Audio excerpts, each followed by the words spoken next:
Hey gorgeous soul, I'm Zoe and welcome to the Oasis State podcast, a space where we decode life's mysteries and embrace the what the fuck moments that make it magical. Let this podcast be your trusted companion on your wild journey of transformation, healing and soul expansion. Together, we'll dive deep, celebrate our technicolor existence and turn life's chaos into pure magic. Hello, beautiful human, and welcome back to another episode of the Oasis State podcast.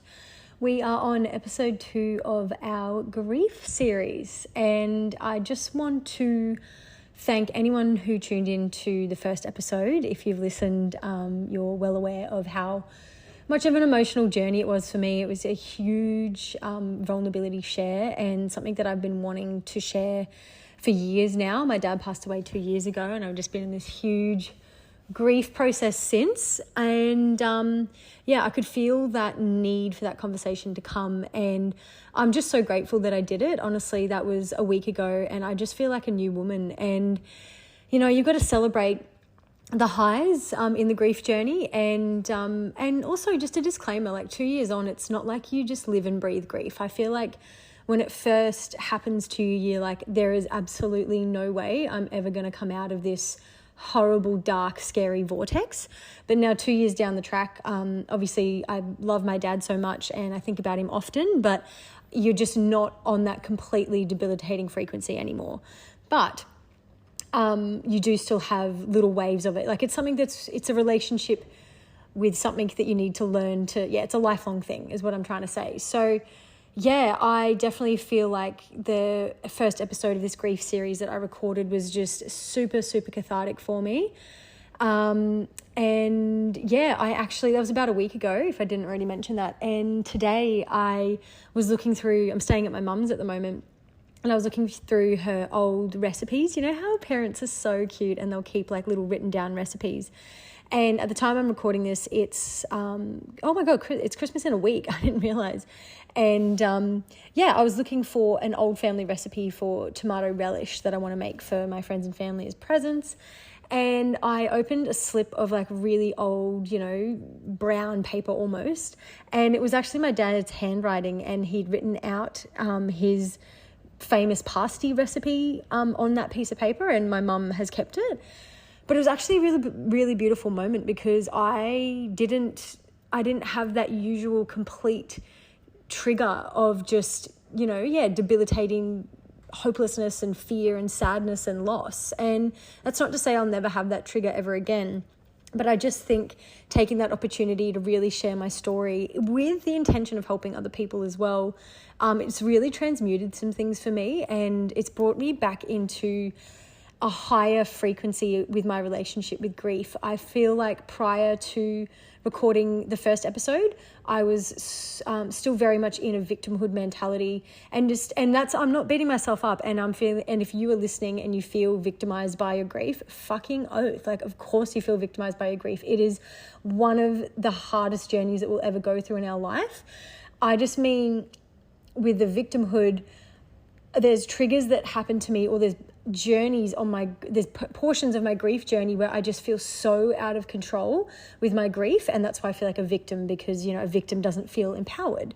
Whereas today, when I saw Dad's pasty recipe, I was just filled with love. Like I laughed, and there was just this recognition, and I was like, oh my god, the famous pasty recipe. I did not expect that. And I just really wanted to mention that, because I'm sure if you're tuning into this, you might be earlier on in your grief journey, and you might think that you can't ever think of that parent, or see their old jumper, or pick up an old recipe of theirs, or see someone on a TV show talking about their parents and not feel that complete hole in your chest, that gaping hole in your chest, just reopening, that wound reopening again and again and again.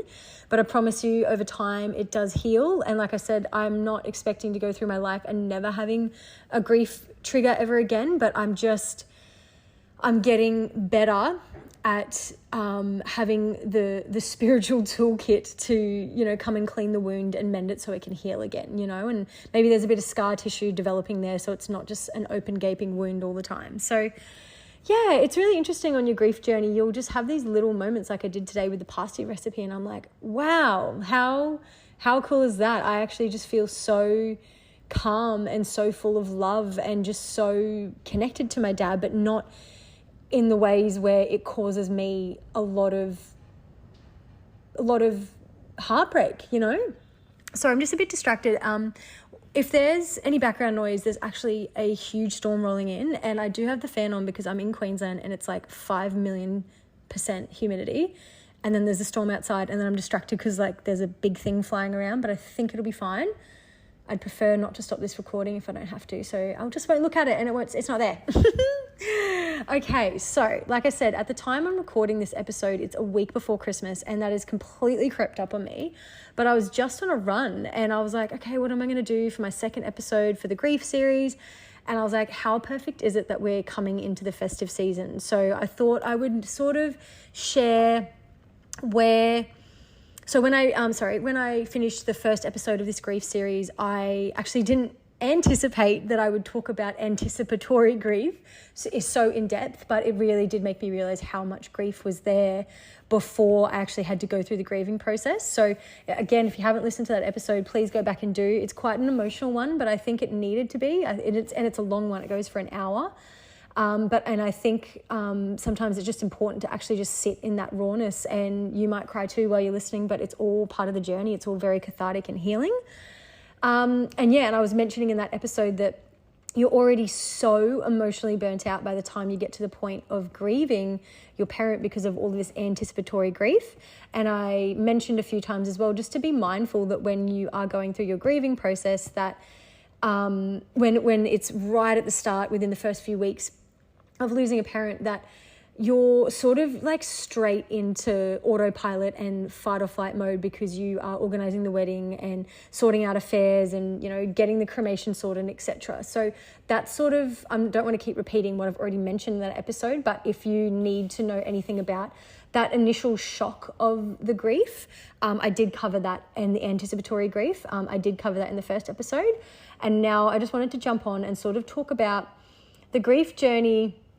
After sort of the dust settles from the initial shock of losing them. So under that umbrella of the dust settling, I also mean, like I said, when all of the affairs are in order, it's pretty wild because you sort of, like I said, you go into shock, you go into fight or flight mode, and you've got to, you know, sometimes it's a matter of selling a parent's house, like getting rid of all of their belongings, telling loved ones, and, you know, some loved ones have to travel in, and like you are just go into admin mode while you're navigating one of the biggest shocks and the biggest heartbreaks of your entire life.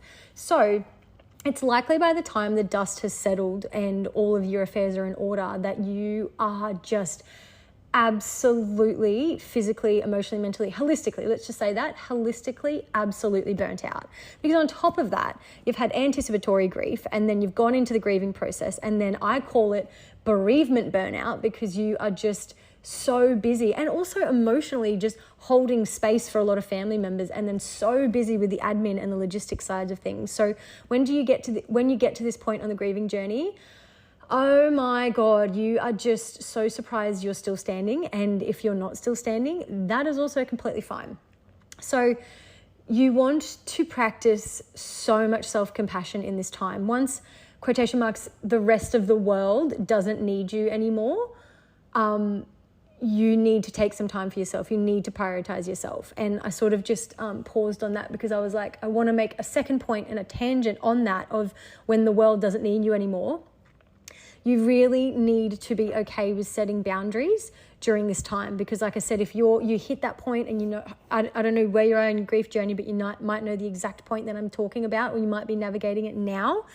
But if you don't set boundaries for yourself, you will just delay your own grieving process, and you cannot pour from an empty cup. I don't care where you're at in your people-pleasing journey, but for me, going through my grief journey was a massive way to transmute and just release any people-pleasing tendencies that I had, because I was just like, absolutely not. I cannot show up for anyone but myself right now. So if you're listening to this and you might have a really high maintenance, and your other parent, and I get it, they've lost a partner or maybe an ex-partner, but I'm just saying, please be so mindful in this time of setting boundaries. And I'm getting quite passionate about this as I'm speaking, but it doesn't have to be all dramatic. But just really, really start speaking your truth during this time. Once the dust has settled, make sure, and if the dust hasn't settled, make it settle. Make it settle. It has to settle. You have to go within and to the best of your ability and start moving through the rest of this, because grief is not a sprint, it is a marathon. And like I said, I don't know how we can move through the initial shock and the admin side of things when you're getting the funeral ready, etc. I hope that one day we will have a society that's more community-based and it's not just one family or one person dealing with all of that, and we'll have like a whole bigger community come together and help people and families during that initial shock. But then you're moving into the next part. And like I said, if you have some form of bereavement leave, I don't know what sort of relationship with, sorry. Oh God, my stomach is grumbling. I find when I come in here and record things, I have very weird biological experiences. I don't know if it's shifting energy or I just need to go to the doc. I don't know. Anyway, I'll deal with that later. So sorry, I just got distracted by that. But you need to prioritize your grief journey. So I don't know what sort of relationship you have with your employer or your financial relationship, but I really, really, really hope and pray that you have some form of safety net, and this is your time to lean on it. If you have savings, if you have bereavement leave, if you have a great relationship with your manager or you run your own business, if you can't completely take time off, just reduce your outward responsibilities in every area of your life as much as possible. So I started with the work, career, financial piece. In whatever way you can do that without causing too much financial stress, please just use whatever resources and opportunities you have available to you to create some space. Setting boundaries is the next bit as well. So like I said, if the dust won't settle by itself, please make it settle for itself. You might have to have tough conversations, but also people should have so much compassion. This is your get out of jail free card when you're in your grieving journey. If you are new to setting boundaries, this is your time to do it. And if anyone doesn't respect your boundaries at this point, I'm not really sure if they should be in your life. You know what I mean? If you can't set a boundary when you're grieving a parent, then I don't know if they should be around you at all. And I totally appreciate that they might be a family member, but just set the boundary as best that you can, or remove them from your life as best as you can. It doesn't have to be forever. It doesn't have to be super dramatic. Just remember that your journey is your journey. I can't really make it any more than that. And if you need to eliminate someone from your life, just know that it's only temporary, and just know that it's not your responsibility, their reaction to you setting that boundary. Your grief journey needs to take some form of priority, and I totally understand that life is really wild, but I'm just giving you suggestions of areas where you can soften and reduce your outward responsibilities to really focus on the grief journey. And because you can't pour from an empty cup, and I keep saying all these analogies, but I'll probably keep bringing them home, but you cannot pour from an empty cup, and a grief is a marathon, not a sprint. So I'm just saying, the longer that you delay setting these boundaries in every area of your life, whether it's relationships, financial things, hobbies. Hobbies aren't that bad. They sort of help. But the longer that you delay this, the longer the marathon is going to be. I'm really, really sorry, but it's just the truth. So set those boundaries, put yourself first, and go straight into the self-care realm. And self-care doesn't have to look like I'm going to go get a massage and get my nails done. If that is your vibe, totally go for that. But also, I think I mentioned it on the previous episode, if your self-care is just staying in bed and not putting any pressure on yourself to do anything, that is a spiritual practice. That is a self-care practice. At this time, when you're going through the grief journey, if that is what you need to do, just set the intention that this is only temporary. Give yourself that reminder. This period of time is only temporary, and I promise myself that I will be able to get back out of bed again.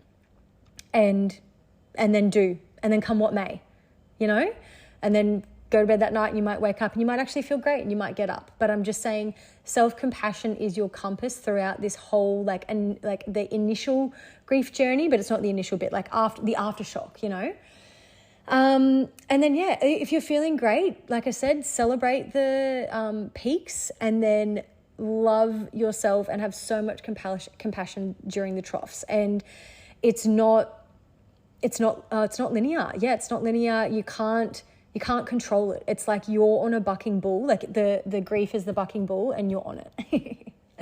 And yeah, like I said, have a laugh about it. Like you just might, I don't know if I said this in the previous episode, but like I remember being in like the initial shock of losing dad, and I was just like walking around Coles just trying to get some food, and I'm like, no one knows what just happened to me. No one in this shopping center has any idea that I've just lost my dad. And it was like this wild out of body experience, but I was having it through like this really lighthearted lens of like, how weird is life? So if you have the ability to have these moments where you have a bit of morbid humor or a dark sense of humor, fucking go for it. Oh my God, don't try to like be polite about this whole journey. Like I personally am saying that because my family connects a lot through humor, and my dad was such a larrikin and he was so funny. He was always playing jokes on people. And I mentioned in the first episode that he died at age 69 and he fucking loved that. And so I think me finding some humor, dark humor in the grief journey is actually a way to feel a lot closer to him as well. So if that resonates with you, just allow yourself to do that as well. So yeah, it's like I said, it's a bucking bull and you won't be able to control it. So that's why I'm advising to create enough space for the bull to buck. In whatever way you need to interpret that, please do that. I also wanted to give another analogy on top of analogy. Hold on, I just need a little sip of water. Oh my God. I just feel like all these sounds can be so obnoxious on a podcast. And I'm saying that like the first episode of the grief series, I'm like crying and snotting and stuff everywhere. But hey, it's not perfect. Honestly, if I tried to record a perfect podcast episode, it would just never happen. Life happens, you know? And yeah, and another analogy that I wanted to mention, because I seem to attract a lot of people into my life that are navigating grief, and what an absolute honor that people trust me to guide and support them through that journey. So weird flex, but okay. And I was talking to my friend and she's like, oh, I just want to get to the other side of it. I just want clarity. I just want direction. Like, I just don't want to feel like this all the time. And she was very much in that frequency of like, oh, I want grief to be a sprint, not a marathon. And I had to tell her the direction and the clarity that you're looking for. It's just, you can set the intention. That's a two-parter. You can set the intention to want that, but the actual fruition of it coming into your inner world and or outer world, like inner through outer, it's a two-parter. It's a two-parter, babe. You listening? It's you can set that intention to want that, because obviously as human beings, we all want clarity and we all want direction regardless of the grief journey. But had to let her know that like, I love that you want that right now. But from the snapshot of where she was at, I was like, you're not going to get that yet, because you're just like pushing and pushing. So just remember, it's so beautiful to set that intention. Like, I just want some clarity. I just want some peace. I just want some direction through the grief. Set that intention, but just understand it's a two-part process, and the energy that is in alignment, the peaceful energy, the clarity, the clarifying energy, the release, it will come. And you just have to promise, and you just have to come back to the present moment again and again and again and meet the grief that is in front of you right now. Like, what is your relationship with grief right now? And just do that again and again and again and again. And you might be like, fuck you, Zoz. It is so tiring. It's so scary and it's so debilitating, but I promise you it is only temporary. I didn't think I'd get emotional on this one, but like, I just remember how scary it was. And it's okay. I promise you that if you that peace of mind and that lightheartedness and that spark of yours will come back. It will come back. So I don't want to get, it doesn't matter getting emotional. I don't need to gaslight myself about getting emotional when I'm talking about grief. Are you serious, Oz?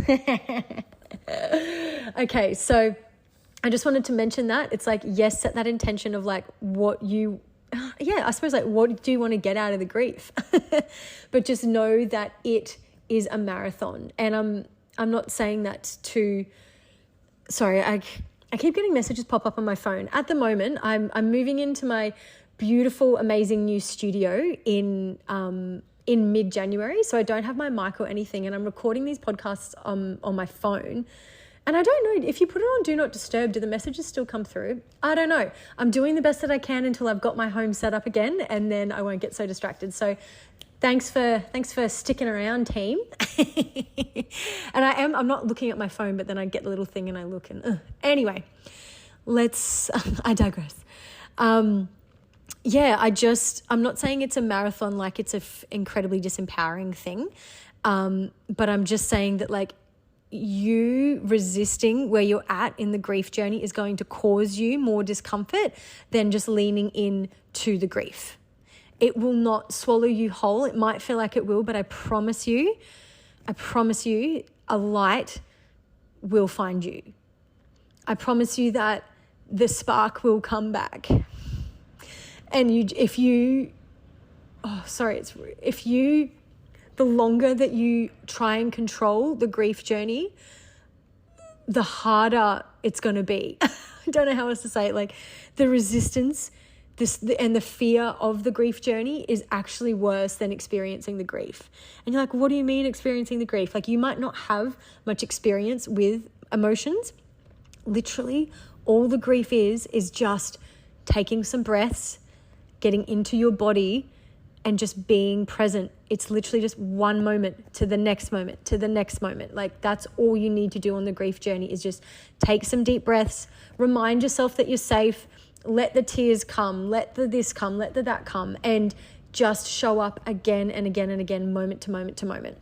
So, sorry, I keep going in all these different directions, but the analogy that I wanted to use about grief being a marathon was when I was speaking to my friend. She's like, I'm done with this grief journey. I just want to be on the other side of it. I was like, okay, where you are right now, you are one of those tiny little specks in a snow globe, and your life is the snow globe. And it's like a toddler, a 3-year-old has picked up your life, i.e. the snow globe, and is shaking it like a little punk. And they're like, yeah, look at all these snowflakes flying around. And you're one of the little snowflakes in there.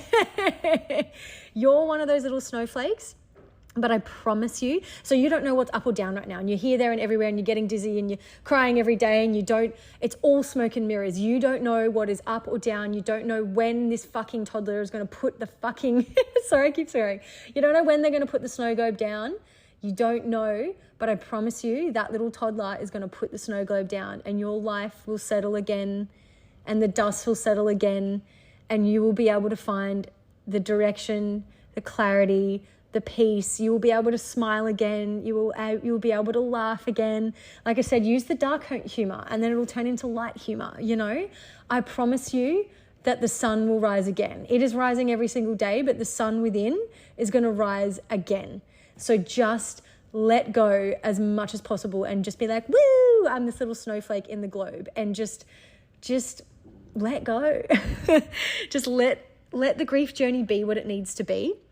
So that's what I mean. Create as much space as possible. Reduce your outward responsibilities.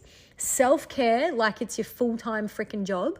Also, I was giving a bit of a disclaimer about hobbies, but hobbies are actually really beautiful. If you don't have a hobby, maybe get into one. It's just a really beautiful way to sort of get out of your mind and into the present moment. Teach yourself a hobby, like teach yourself a new skill. Like I said, or get into a hobby that you already have. Moving your body as well. If you need to stay in bed, but when you're ready, move your body. And I don't know if I mentioned this on the previous podcast episode, but there was a point where I was so depressed and so drowning in my grief that I couldn't move my body. I was really struggling to, and I knew it was the thing that would somatically help me move shift a lot of the energy, but I couldn't. So I just had compassion for myself for as long as I needed to have that. But then the thing that I got into to start moving my body again was doing the 10,000 steps a day. So literally on your iPhone, I don't know about Androids, but on your iPhone, there is a built-in health app that counts your steps. And I was literally like, I just need the easiest thing possible. I got out into the world, into nature, which is the world, which was fresh air, sunlight, which is vitamin D, all of the good juju that comes from nature. So that's raising my vibration as well. That's helping me transmute a lot of emotions. And then I'm gently walking. And I also reflect on why I needed to do the 10,000 steps was because I needed to see, I'd look at my phone after the 10,000 steps or at the end of the day and be like, and I needed that dopamine hit. I needed to get that little ego boost of I achieved something today.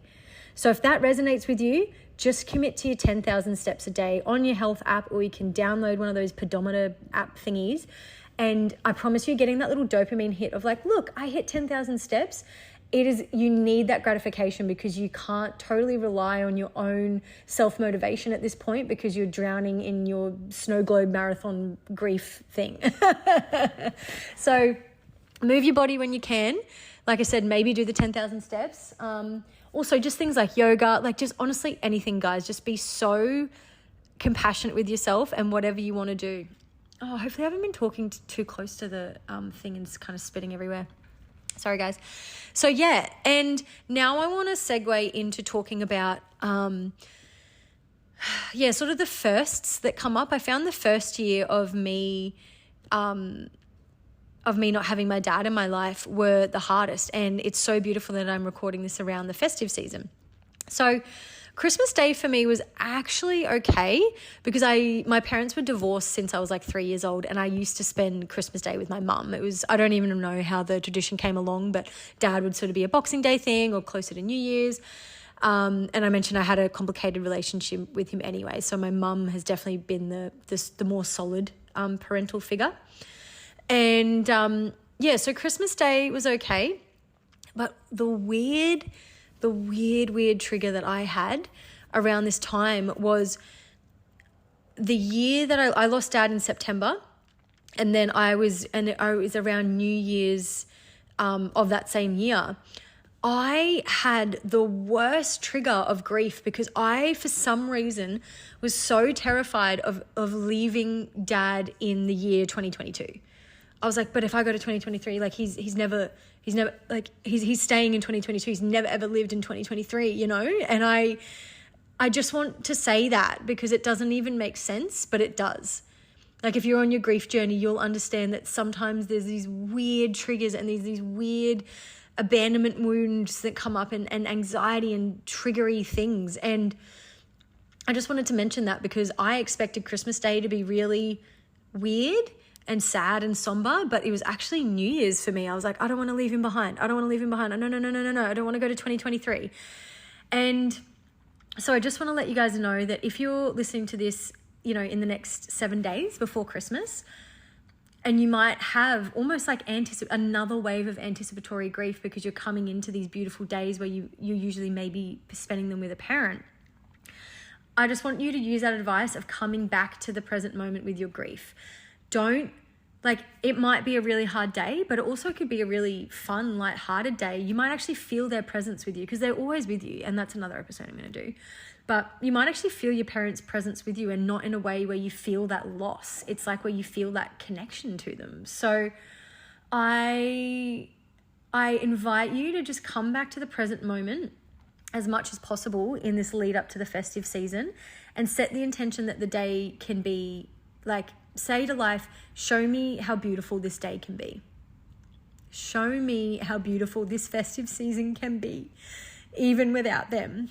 And it's an emotional thing, but I just don't want you to suffer twice, you've got this anticipatory grief and then you have the actual grief on the day, but you might not have that. So I just invite you to come back to the present moment. And when I say come back to the present moment and, connect with your relationship with grief now, it's not your full-time job as well. You're actually a beautiful, multifaceted human being, and you might have days where the grief isn't that big of a deal, and that's okay. I want to let you know as well, when you get through the firsts, and, you know, for me, and then on the other side of the firsts that aren't festive season related, it was like the first birthday without dad, his birthday without dad. Oh, and mine. Fuck yeah, there's a few firsts.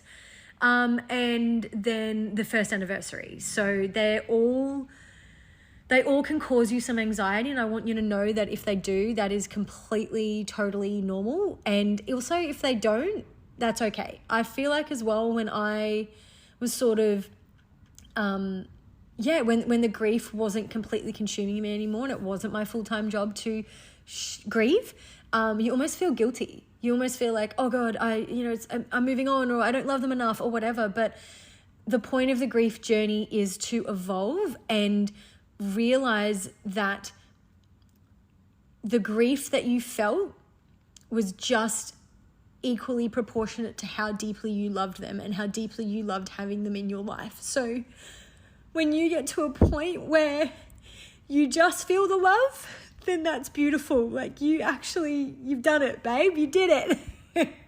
Guys and girls, but I can call guys and girls babes. But I just want you to know that if the grief is really hard, that is beautiful. And if the grief isn't as big of a deal, you don't need to feel bad, because it's a sign that that's the point of the grief journey, is to get to a peaceful place where you realize that how beautiful is it that I loved this person so much, and that I got to share however much of my life with this person, you know? So yeah, and one more thing I wanted to say before I wrapped it up is, if you're listening to this prior to the festive season, or actually prior to any sort of date, like as in like the anniversary, their birthday, my birthday. Actually, sorry, at any point, if you want to do this, I find it really, really, really helpful to write a letter to your parent, or write a letter to whoever you've lost. And I suggested this to my friend the other day, and she started writing it thinking it would be a love letter. And she got so angry at her dad, and she's like, oh, I didn't know that was there. So it's a really brave, beautiful, courageous thing to do, but it's really, really impactful and potent as well. So yeah, if you're coming into the festive season, if you're coming up to an anniversary, if you're just feeling like you need a moment to sort of really dig deep into that really deep wound that is your grief journey, write a letter to the parent, write a letter to the person that you've lost as well. It doesn't have to be a parent, and you'll sort of realize where it is. So this is that same friend that's like, I'm done with the grief journey. And then she's written a letter to her dad, and she's like super, super angry. And I'm like, okay, like grief isn't just sadness and loss and heartbreak. It's love is expressed, because grief is just love, the love that you had for them. But it's also love is expressed in so many different varieties. So yeah, that's definitely a surefire way to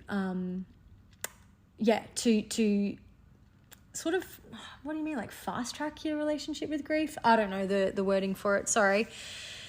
And then yeah, I think I might leave it there, and I want to do another episode on, it's sort of when you get to the point of your grief journey when grief's your best friend, you're used to it, it's not the center of your universe anymore, and I promise you it won't be. And I promise you that when it isn't, it doesn't mean you didn't love them, or you love your parents or whoever you lost any less. It means that you're actually moving forward, and you're actually killing it. You're doing amazing. So I want to do an episode on when you get to that point, because if you've lost a parent, then you get to the really fun part where you are invited to reparent yourself. You might have abandonment wounds come up, and just the whole kettle of fish that comes with losing a parent, and or someone else, like abandonment wounds and everything can come up as well with that. So that'll be my next episode. And there's a few more I want to do. They're all in notes in my phone. They just keep, all the little downloads keep coming through. But thank you so much for tuning in, guys. This journey is just so cathartic for me, and I'm just so grateful that, one of the hardest things I've ever been through, I might be able to help someone else with that journey. That honestly just gets me out of bed in the morning. So thank you so much. And also, I just wanted to do a little plug, because I actually have a business that hasn't had any active offerings at the moment, but I'm actually about to bring one out. And if you've listened to this episode and you feel like you resonate with my sense of support or guidance, or how I view the grief journey, or you've listened to any of my other episodes, which are all sort of a theme of transmuting pain, challenges, loss, uncertainty, trauma into wisdom, empowerment, love, everything. It's like I don't want to think that life is happening to me. I want to think of life as it's happening for me. And I've gotten really, really good at transmuting, all of the challenges, loss, change, etc. into power, love, acceptance, etc. Whatever it is. Like, it's always a different expression. Excuse me. So I'm bringing out a little session, like a live sessions with me package. It's going to be 3 one-on-one sessions, and I'm calling it a realignment package. And basically we will move through your unique challenges with grief and loss, uncertainty, etc. And it doesn't have to be a grief journey. It could be you ending a relationship, wanting to move from a job to a business, anything that involves a change, because life is constantly changing, and it's notoriously a time where a lot comes up. But I wanted to create this package so that I can support people to alchemize their unique challenges and the things that come up in their grief journey, loss journey, change journey, and use that to transmute it into power and sort of reconnect with their inner world again and find that inner compass again. Because as you would know, if you're going through a grief journey or a change journey, etc., you don't know where your true north is at that point. And I wanted to create this package so that I can help you find your true north again, basically. So each session has a different a theme to it, and I'm just having some weird admin issues with it. So in the next few days it'll be out, and follow me on social media, Oasis underscore state. I haven't, if you can't tell, I haven't promoted myself in a while because I haven't had active offerings. I've just been doing this potty because I love it so much. And now I'm actually like, oh my God, I'm putting myself out there. So follow me on social media, Oasis State, and I'm on TikTok and Insta, and the offerings will be in there. And actually maybe I can put the offerings in this little bio from this episode as well. So like I said, it'll be out as soon as I can get through these admin roadblocks. And if you're feeling called to work with me, and we can work through your unique little challenges and confusions that come up in your loss, grief, uncertainty journey, it would be my absolute honor to do that. So keep an eye out for the realignment package, and I'll see you on the next episode of the grief series. Love you guys. Hey, beautiful soul. Thanks for tuning in to another episode of the Oasis State podcast. If this episode resonated with you, I'd love for you to share it with a friend. It means the world to me knowing that everyone who needs this medicine and magic can lovingly receive it. Also, I'd love to hear from you, so feel free to reach out via social media, my website, or email. Can't wait to connect, and until then, sending you heaps of love.